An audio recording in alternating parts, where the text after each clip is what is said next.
Kalau kita berbicara perkara jodoh, yang paling benar itu adalah diusahakan. Ternyata Rasul Shallallahu Alaihi Wasallam mengatakan, jikalau memang kamu itu meninggal dalam keadaan jomblo, ini kurang lebih teksnya begitu ya, maka di akhirat kamu akan dinikahkan. Betapa banyak nih sekarang orang menikah, istrinya salah ngomong, cepes, wah, tonjok, wah, ini bukan kickboxing.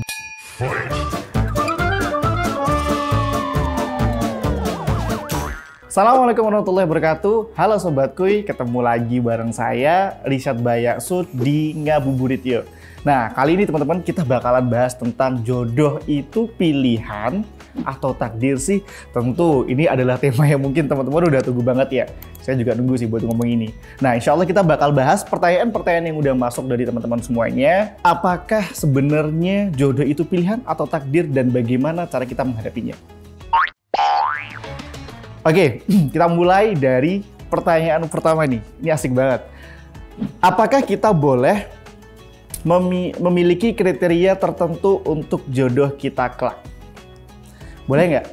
Jawabannya boleh. Boleh banget. Kita tuh boleh untuk menentukan kriteria duniawi atau kriteria ukhrawi. Contoh nih kriteria dunia, aku pengen dapetin pemain basket yang tinggi. Karena I want a big boy, I want a big boy. Ada yang pengen bahkan yang nggak terlalu gede-gede banget. Ada yang pengennya yang buncit gede banget, biar pelukable. Ini kan macam-macam ya, jadi kita boleh banget untuk memiliki kriteria. Dan menurut saya ini sih wajar-wajar aja ya, kalau kita memiliki kriteria tersebut. Yang menjadi patokan yang harus saya sampaikan kepada teman-teman, itu ketika kriteria ukhrawi. Nah ini penting banget nih buat teman-teman. Duniawi oke, tapi yang menjadi penentu itu harus kriteria ukhrawinya. Rasul Shallallahu Alaihi Wasallam memberi informasi kepada kita tentang kriteria jodoh terkhusus ini yang bertanya sebenarnya laki-laki. Tankihul mar'ah lil arba. Perempuan tuh dinikahi karena 4 hal. Apa? Yang pertama karena lijamaliha, karena kecantikannya, lihasabiha, dengan nasabnya, kemudian limaliha, karena hartanya, kemudian yang terakhir apa? Fadfar bidatiddin.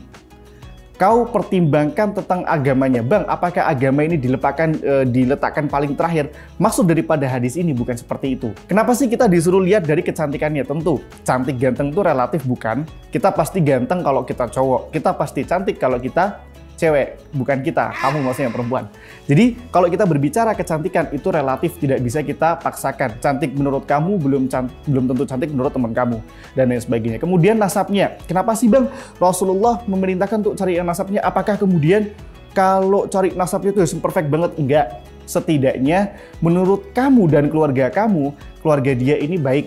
Keluarga dia ini bisa berhubungan dengan keluarga kamu, karena pernikahan itu tidak hanya menghubungkan antar kamu sama pasangan kamu, tapi keluarga kamu sama keluarga dia. Kira-kira bapak kamu nyambung nggak sama bapak dia?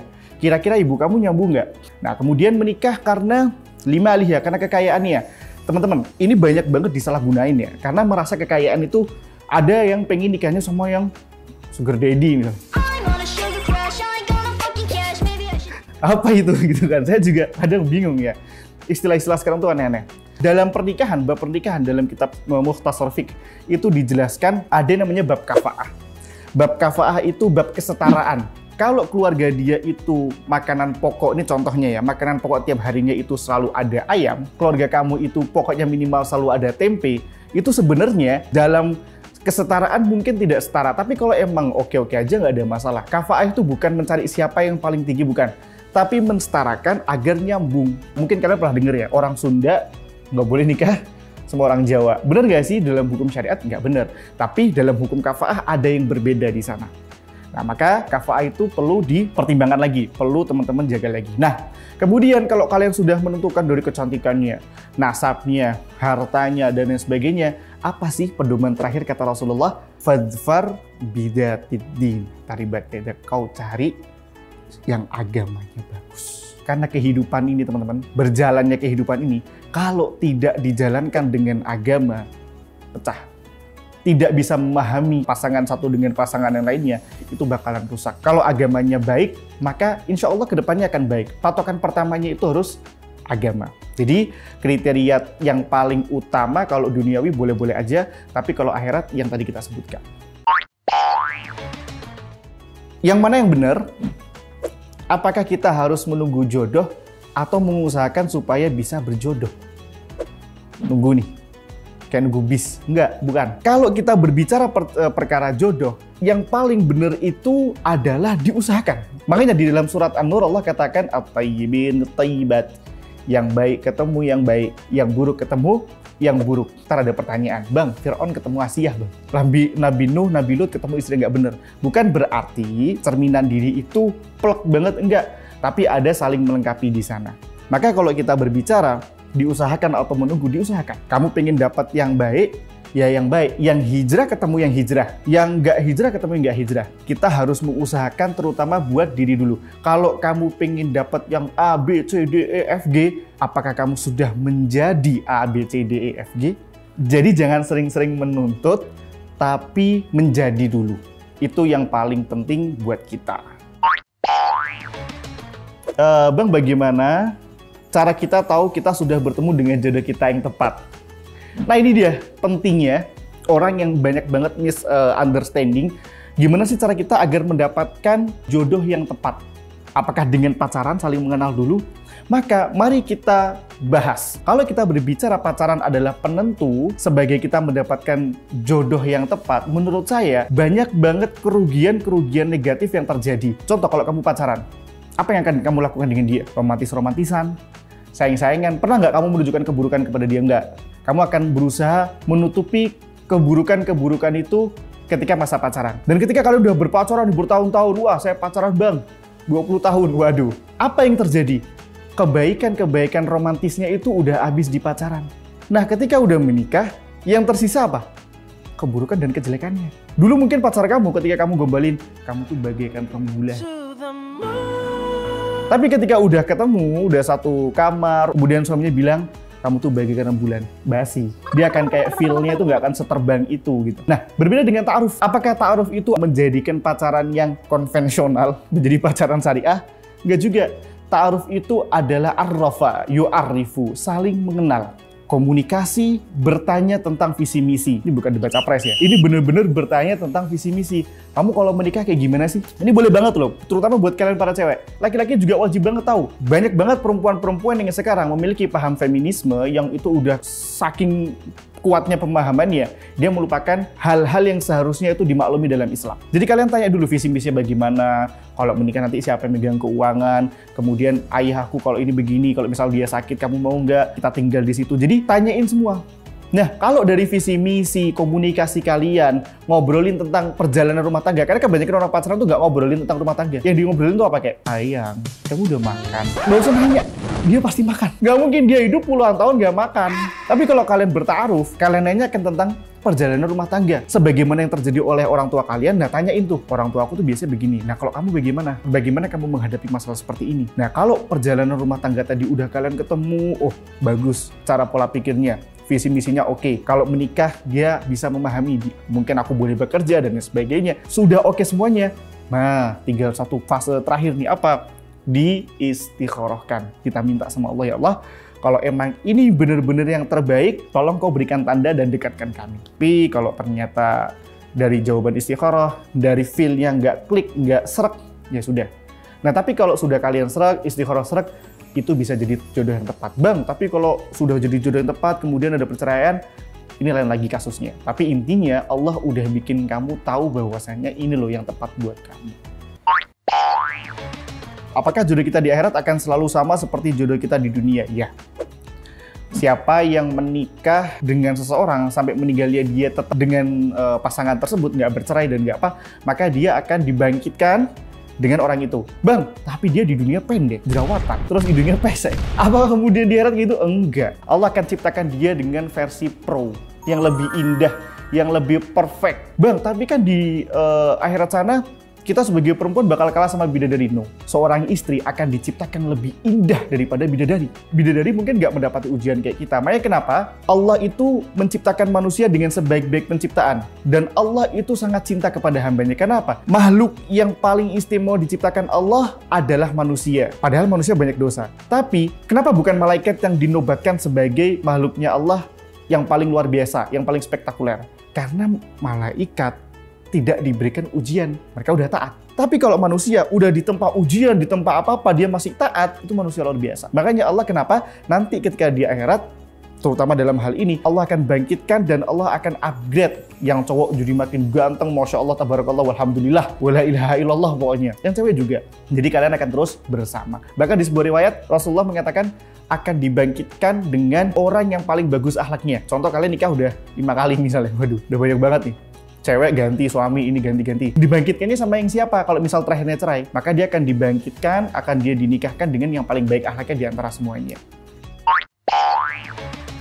Ada nggak sih Bang, orang yang baru bertemu jodohnya ketika sudah di akhirat? Jadi dia menjomblo nih, sampai meninggal jomblo. Ada nggak sih? Jawabannya di akhirat itu nggak ada orang jomblo. Ayo, makanya jangan meninggal dalam keadaan jomblo.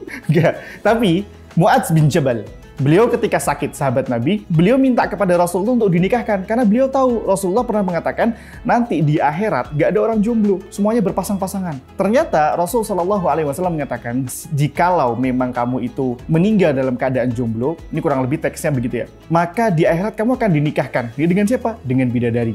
Kalau perempuan Bang, gak cuman bidadari aja yang diciptakan, ada bidadara juga. Jadi di akhirat itu bukan full service untuk wanita. Bukan berarti yang Allah ciptakan di surga itu bidadari, wanita. Enggak, ada bidadara juga. Buat siapa? Ya buat hamba-hambanya Allah. Yang wanita tentunya yang dalam hal ini tidak menikah sampai dia di akhirat. Kenapa manusia diciptakan berpasang-pasangan? Allah Subhanahu wa taala katakan, wa ja'alnakum syu'uban wa qabaila lita'arafu. Aku jadikan kau itu qabilah-qabilah, wilayah-wilayah untuk apa? Lita'arafu, untuk saling mengenal. Jadi kita diciptakan kepada Allah itu memang untuk saling mengenal, untuk saling mengasihi. Sekarang aja kalau secara kita tidak sadar, yang saya pernah sampaikan bahwasanya manusia itu kan dalam riset makhluk sosial, dia nggak bisa apa-apa sendiri. Bahkan Allah Subhanahu wa taala mengatakan, ya ayyuhalladzina amanu taqullah wa kunu ma'asadikin. Wahai orang-orang yang beriman, bertakwalah kalian kepada Allah, wa kunu ma'asadikin. Dan bergabung, bersirkelah dengan siapa? Orang-orang yang bertakwa. Jadi orang-orang soleh itu harus kita deketin. Maka sama dengan berpasang-pasangan, Allah ciptakan berpasang-pasangan agar apa? Agar lebih memudahkan kita untuk bertakwa dan beribadah kepada Allah. Padahal kalau kita sadar, pernikahan itu, perjodohan itu bukan semata-mata kegiatan duniawi saja. Itu merupakan ibadah yang tiap hari. Sholat mungkin 5 menit, ngaji berapa menit. Tapi kalian pernikahan, jadi bangun tidur sampai tidur lagi, itu ibadah. Berarti pahalanya ngalir Bang? Naam. Pahalanya ngalir terus. Suami melihat istrinya senyum, pahala. Suami bersama istrinya, pahala. Jadi berpasang-pasangan itu, kalau kita tidak langsung, bentuk upgrade pahala kita paling cepat. Jadi terus, sekarang kita jomblo, nggak dapat apa-apa. Mungkin dari pahala kita zikir atau sedekah jariah kita. Tapi ketika orang sudah berpasang-pasangan, itu menambah pahala dia, menambah upgrade ilmu dia, sehingga dia bisa lebih mendekat kepada Allah. Dan tentu yang Allah ciptakan itu, yang Allah tentukan kepada kita, sebaik-baik aturan dan sebaik-baik syariat yang Allah buat. Apakah setiap manusia diwajibkan untuk menikah? Kalau ditanya diwajibkan untuk menikah, kita harus tahu dulu, hukum menikah itu ada 5. Bisa jadi sunnah, bisa jadi mubah, bisa jadi wajib, bisa jadi makruh, bisa jadi haram. Bisa menjadi sunnah ketika kita sudah mampu, ketika kita sudah bisa mengayomi, agama kita udah bagus, kita sudah siap secara finansial dan lahir batin. Karena kata Nabi, kalau kalian mau menikah itu, manis tata amin kumul ba'a faliyatazawwaj. Ba'a itu kemampuan tadi, ekonomi, fisik, dan sebagainya. Kalau kita udah mampu, sunnah. Daripada kita sendiri, daripada kita menjomblo, akhirnya kita melakukan sesuatu yang tidak benar. Nah, bisa menjadi wajib. Ketika apa? Kalian udah mampu semua nih, tapi kalian itu sering terpancing oleh hawa nafsu. Nah, tapi menikah bisa juga menjadi makruh. Ketika apa? Ketika misal kalian menikah, kalian khawatir tidak bisa mampu menjalankan syariat Allah dengan baik. Lupa, kecapean, kemudian ibadah-ibadahnya yang dulunya semangat sekarang jadi enggak. Bisa menjadi makruh, karena berarti kalian belum siap secara batin, secara lahir. Bisa menjadi haram, apa? Kalau kalian masih memiliki pemahaman-pemahaman yang menyeramkan. Betapa banyak nih sekarang orang menikah, istrinya salah ngomong, wah, tonjok, wah, ini bukan kickboxing. Fight. Ini pernikahan, itu istri, bukan rival. Rasul Shallallahu Alaihi Wasallam mengatakan wala tadribil wajah wala tuqabbih, dan jangan kamu itu menampar istrimu dan jangan kamu menjelek-jelekkan dia. Gak boleh kita mukul wajah wanita, itu gak boleh, haram, dosa. Wala tuqabbih, dan jangan kamu menjelek-jelekkan istrimu. Kalau kalian belum paham tentang ilmu agama, belum mengerti, kemudian istri kalian itu bagaikan musuh, haram menikah. Ini orang digedein sama bapaknya baik-baik, ada sakitin, ya. Jadi ini nggak boleh, bisa menjadi haram. Jadi kalau semisal kamu sudah mampu semuanya, ya sekarang kamu bisa berkaca. Aku ini lagi di fase apa ya? Apakah aku di fase wajib, sunnah, makruh, ataupun bahkan haram? Kamu tahu sendiri. Kemudian teman-teman, apakah ada doa agar kita dapat bertemu dengan jodoh kita? Ada doa keren banget, yang dimana saya tuh sering sampai ini di tempat-tempat kalau saya ngisi kajian, bukan ngisi galau, lain lagi ya. Jadi saya lupa, ini entah dari Nabi Yunus atau siapa, tolong dikoreksi teman-teman kalau saya salah. Doanya kayak gini, Allahumma rzuqni hubbaka, ya Allah karuniakanlah kepadaku cintamu, wa hubba man ahabbaka, dan cinta seseorang yang mencintaimu, wa hubba man yuqarribuni ila hubbika, dan karuniakanlah kepadaku cinta orang yang bisa mendekatkanku denganmu. 3 permintaan tadi adalah doa yang harus kita panjatkan agar kita mendapatkan jodoh yang baik. Ya Allah, kita minta cintanya Allah dulu. Bagaimana kita bisa mendapatkan cintanya hambanya Allah kalau kita nggak mencintai yang punya hambanya Allah dulu? Kadangkala manusia lebih fokus kepada hamba daripada yang punya hamba. Maka kita sebagai manusia minta dulu cintanya Allah. Wa hubba man ahabbaka tadi. Dan cinta orang-orang yang mencintai Allah. Tentu untuk mendapatkan jodoh yang baik, kita harus dapetin orang yang cinta juga sama Allah. Kemudian ketika udah dapet cintanya Allah, cintanya hamba yang mencintai Allah, wa hubba man yuqarribuni ila hubbik. Ya Allah, dan kasih aku cinta, kalau aku ketemu sama dia, kalau aku nikah sama dia, bersama dengan dia, makin aku mencintaimu. Baca tuh, dihafalin, tulis di lemari-lemari kalian. Nah, jadi itulah doa yang harusnya kalian panjatkan ketika kalian ingin mendapatkan jodoh yang baik. Baik menurut siapa? Baik menurut Allah. Karena yang sempurna adalah kesempurnaannya Allah. Maka kalau ingin mendapatkan jodoh yang baik, minta sama Allah. Karena kalau kita bicara cinta, cinta itu adalah hakikat dari Allah yang turun kepada kita. Yang membedakan cinta yang hakiki dengan yang tidak adalah apa? Kalau cinta itu mendekatkan kepada Allah, itu cinta hakiki. Tapi kalau cinta itu malah menjauhkan kamu dari Allah, maka itu datangnya dari setan. Nah sekarang, cinta yang ada pada dirimu itu mendekatkan atau menjauhkan kepada Allah. Nah, Masya Allah teman-teman, mungkin itu aja pembahasan kita terkait daripada jodoh. Kalian yang mungkin ngadepin sesuatu yang relate, atau ternyata teman kalian yang relate, share video ini ke teman-teman kalian. Jangan lupa juga like, komen, dan juga subscribe. Jangan lupa aktifin loncengnya. Dan juga buat teman-teman, jangan lupa untuk terus pantengin Instagramnya Binus TV. Karena bakalan ada kuis dan hadiah yang menarik. Dan saya berharap kamu yang dapetin hadiahnya. Oke, sampai situ aja. Semoga bermanfaat. Kalau ada yang pengen disampaikan referensi baru, silahkan tulis saja di kolom komentar. Semoga juga bisa menjadi manfaat untuk kita semuanya. Barakallahu fikum. Assalamualaikum warahmatullahi wabarakatuh. Apakah benar dalam Islam itu pria selalu harus diutamakan dan di atas segalanya dari wanita? Dibatin aja. Paling maksimal bikin status WA ya kan? Bahkan pendidikan anak itu dititipkan kepada siapa? Pada seorang wanita. Foolish one. Kalau ada keluarga cowok yang red flag,